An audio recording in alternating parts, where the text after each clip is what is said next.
pagbabago. Dahil sa ito ay kinakailangan tayo na magtulong-tulong. Napaunlarin ang mahal nating bayan.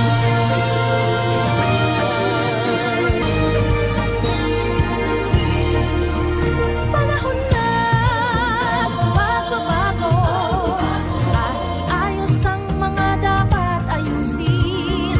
Dapat lang maging tungkulin ng bawat mamamayan dito sa atin. Ng pagbabago patungo sa pag-asenso, magsikap ng mabuti at nang guminhawa tayo. Ang malaki natin sa mundo at ipamahal